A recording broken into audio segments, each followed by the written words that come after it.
We're here at the Swan Tavern in Leicester. I'm Don Lennerton with the Leicester Historical Commission, and I was asked to speak a little bit about Leicester's role in the American Revolution and what life was in Leicester like back then. So here we go. Most people would think that nothing happened here. You don't hear about Leicester. You always hear about Boston and New York and Cambridge, but in fact, Leicester had a very significant role leading up to the Revolution. People in Leicester, the Henshaw boys, the Washburns, they were regulars at the Green Dragon Tavern in Boston, where all this was being planned. And they were instrumental in hiding a lot of ammunition, cannonballs, gunpowder, and everything else in Leicester during that time. A little known fact is that when the British marched on Concord and Lexington back then, most of those stores were hidden in 6 different locations in Leicester. Over the years, back in the 1970s, there were 3 different incidents where a lot of that stuff was unearthed, and a lot of cannonballs were found. So Colonel Henshaw, who was a familiar name, probably most people that grew up here and still live here have heard his name. He was the county commander of all the Minutemen in Worcester County. And in 1774, at the meeting of the Committee of Correspondence in Worcester, he came up with the term Minutemen. He said, "We have to have companies of men ready to march on a moment's notice," and thus the term was coined. He had already formed a Minuteman Company in Leicester. We had a Minuteman Company previous to that, and we had what they call a standing company, who, didn't have to get ready just like in a second and march off. I think every able-bodied man in town belonged to either the Standing Company or the Minuteman Company because of the numbers involved. It was a significant number of members. And then throughout the war, a lot of guys joined the regular Continental Army as well as serving in the state militia troops back then also. Seth Washburn, who used to live down next to the library, he led the Minuteman Company out of Leicester to Concord and Lexington. He summons the troops together by walking out in the middle of what is now Route 9 and firing his musket off. We didn't have the noise pollution that we have today, so you could hear it for miles around. And they all went to the town common, and off they went to Concord and Lexington.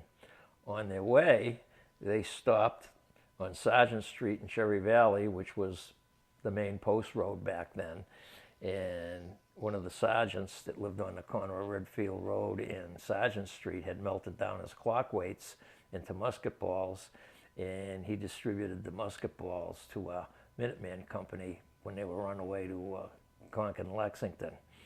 So there was a lot of support here for the Revolution. Just previous to that, there was a document called the Leicester Resolves. I had never heard of it before, and I was at the bookstore at Sturbridge Village and saw a book on the shelf. Heart of the Commonwealth was the name of it, and it was about political and social culture in Worcester County, Massachusetts. Usually a title like that would not interest me, but I took a second look at the cover, and it was a picture of Leicester Center on the book, so I bought it, and I'm glad I did. I learned more about Leicester's role in the American Revolution from that one book than I had ever read or known. It was a learning experience.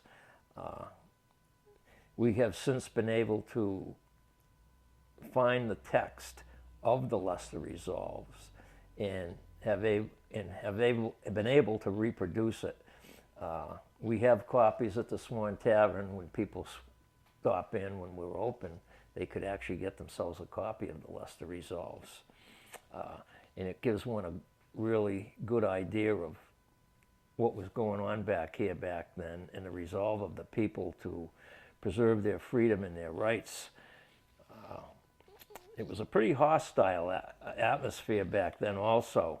Another book that's called Turncoats, Traitors, and Heroes talks about British agents coming into our area as scouts for General Gage to see what the waters were like out here. Were they loyalists? Were they patriots? What would happen if we marched 25,000 troops into Worcester? And so on and so forth. And the recommendation was that if you marched British troops into the Worcester suburbs, that you wouldn't have one get back. They would be annihilated. It gives a number of how many men Leicester and the surrounding towns could put in the field back then to combat British troops. It's very, very interesting. Another interesting book that talks about Leicester's role in the American Revolution is The First American Revolution by gentleman Ray Raphael from California. I actually met Mr. Raphael, and he had a great interest in Massachusetts' role in the leading up to the American Revolution and things that we did here. A lot of stuff went on here. We had a lot of important people involved in Revolution living here. Like I mentioned, the Leicester Resolves, the Hidden Stores, the Clockwaits, and then we had the influential people, Seth Washburn, Captain Thomas Newhall, who was the muster master for Worcester County. After the war, Peter Salem, who was credited with shooting Major John Pitcairn at the Battle of Bunker Hill. He was an interesting guy. He was the one that was in charge of British troops when they marched into the Lexington Green and opened fire on Captain Parker's militia. So he was one that the Patriots were after, so to speak. And Peter Salem settled here after the war and lived here till he was very, very old, and then he went back and lived in Framingham where he passed away. We had a guy in town named Thomas Earl. He was a gun maker. When Colonel Henshaw was appointed Adjutant General of Continental Troops right after Bunker Hill, he had a gun made by Thomas Earl, and when George Washington came up and took command of the troops, he admired the gun so much he asked Henshaw if he could get one made for him, just like it. Thomas Earl from Leicester made a gun for George Washington. He had delivered it to him in New York. That gun today is on display in Mount Vernon. Colonel Henshaw's gun is in the possession of the Worcester Antiquarian Society. The stories go on and on and on. There is so much material available now in regards to Leicester's role in the American Revolution. You could sit here for a week and have a discussion on all the different things that happened. Washburn's History of the Town of Leicester has a great section in it on individual stories of veterans from the Revolution, telling their stories of what happened to them, where they served, what it was like. Very, very interesting. The public library has a couple of copies. They do not let them out because they're very, very fragile. There's a place in Kansas where you can actually purchase a new copy of that. But there's a wealth of information in there about Leicester's role and the people from Leicester who served in the Revolution. They were everywhere. They were in every theater of operation there was in the war. And the town's role was significant.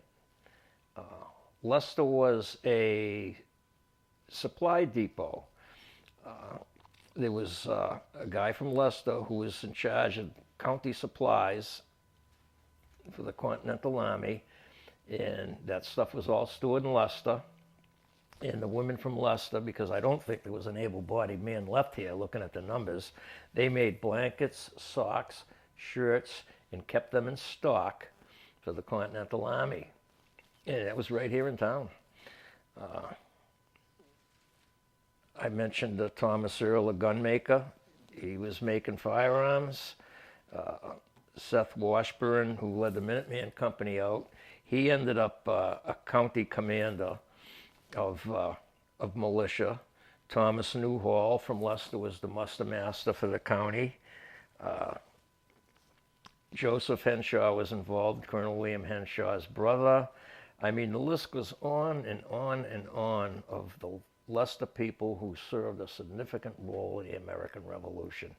You know, I could bore you to death talking about who they are. And there are descendants still around of these people. You know, there's like 3 or 4 families whose descendants served the American Revolution here from Leicester.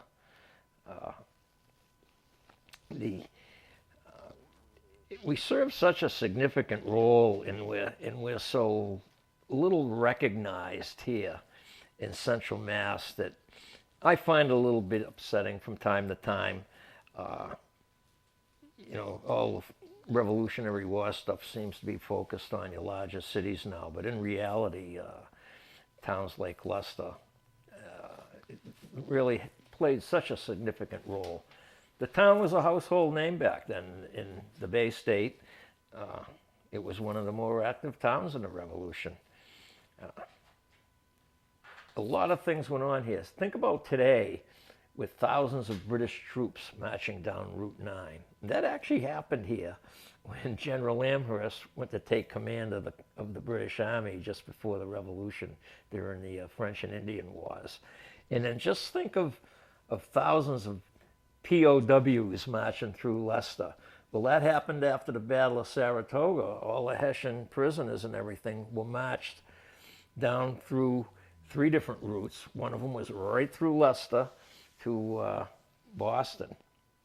And they actually camped out overnight on what we now know as Grove Street. And there's a little pond down in the woods down there that nobody even really knows about anymore, but that's where they camped. And you know, we had hundreds of POWs camping out on Grove Street in Leicester. So, you know, and to visualize that now, it would be a big deal. So you can imagine what it was like back then. Colonel Henry Knox, who later became General Knox, dragged the captured cannon from Fort Ticonderoga down to Dorchester Heights before they drove the British out of Boston on St. Patrick's Day, came through Leicester. And we've found some things adjacent to the post road over the years we've found some things through the years that indicate that possibly that they might have rolled off a barge that Colonel Knox was dragging through Leicester, you know, cannonballs and odd places on the side of the road and things like that. So, it was a beehive of activity. No battles were ever fought here or anything else, but it was definitely not a place for loyalists to live, that's for sure. They did have 2 in town. They really didn't have any problems with them. One of them was a judge, and he pretty much behaved himself. And there was another guy that they ran out of town. All that information is actually in Washburn's History of the Town of Leicester that was published about 1850. But a lot went on here. Life was hard. It wasn't a piece of cake back then. Farmers worked hard. Handcard manufacturers worked hard. But it seems as though everybody contributed everything to the war effort back then, similar to World War II. And they were very supportive of the revolution here. When the basic population of the 13 colonies back then was, you know, a third were loyalists, a third were patriots, and a third were neutral. Not up here, for sure. It was just about 100% patriot in central Massachusetts. And Leicester was a town that led the way in Worcester County back then when it came to the American Revolution and rebelling against the British Crown. We have a lot of artifacts at the tavern. You know, we have a deed from 1780 that transfers a piece of land, and I often looked at it, and it's available for viewing at the tavern here. I said, it's a good thing we won the war, because the deed would have been useless, because it was transferred in that gray area when who was in charge, the British or the Americans, you know, and it's like, it's interesting. Great subject of conversation. But life, like I said, was not easy back then, but Leicester, without a doubt, pulled their weight, and then some. A lot of interesting people lived here, and a lot of them went on. Like I mentioned, Colonel William Henshaw, not to mention him continuously, but he was an interesting guy. He lived, you know, everybody knows where the Henshaw house is on Henshaw Street, but that wasn't his house. That was David Henshaw's house. He came along later on. He was the fifth owner of that house. Colonel Henshaw lived on Reservoir Street, and his house and farm was raised by the city of Worcester to make way for Lynbrook Reservoir. And that's where he lived. He had a big farm up on Reservoir Street in Cherry Valley. It wasn't called Cherry Valley then, but that's where he lived. Would be interesting to get in there where the old cellar holes are and everything, where his house was, but that's all posted watershed property now. But and then Thomas Newhall, he lived up on Mount Pleasant. Peter Salem, of course, lived on Peter Salem Road right after the war. I mean, we just had so many influential people here. It's just mind-boggling. And to talk about them all, and to talk about the experiences of the guys in the Revolution, the Whittemores, the Sargents, the Greens. The Green family lost 3 brothers in the American Revolution. One at Bunker Hill, one at Saratoga, and another one at a different battle. All 3 brothers killed. And, you know, you don't hear about these things anymore. Nobody really thinks that Leicester had any kind of a role in it, and we were just a small little dinky town that just existed. But if you really look into it, Leicester played a very, very significant role in the founding of this country. And if it wasn't for Leicester and towns like Leicester, you know, we'd be under British rule still, probably, you know. Okay, the guys that marched out on the Minuteman Company would have carried something like this.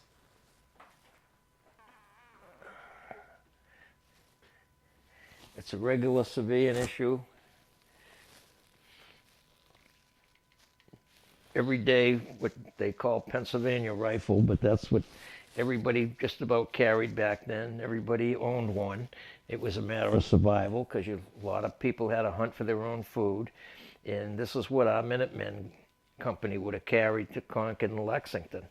It has no bayonet attachment, because it's actually a civilian weapon. But later on, Massachusetts bought a lot of French Charville muskets and issued them to militia troops.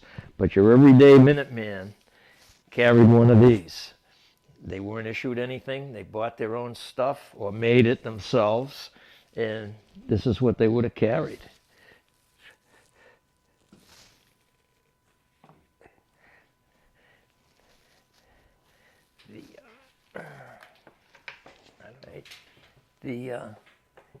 Anybody interested in learning more about Leicester's role in the American Revolution is welcome to stop up at the tavern. We have all this information available. Right across the street is the town common where the Minutemen used to drill. The meeting house used to be there, which was served as actually a church and town hall, we would call it today. And there's a wonderful memorial there to the Minutemen and Standing Company who marched off back in April of that year. And we have a wealth of information available at the Swan Tavern. All the books that I've referenced today we have copies of. People are more than welcome, and we actually encourage people to stop in and learn about Leicester's role in the American Revolution. And I think they'd be very, very surprised of the significant part that we played here.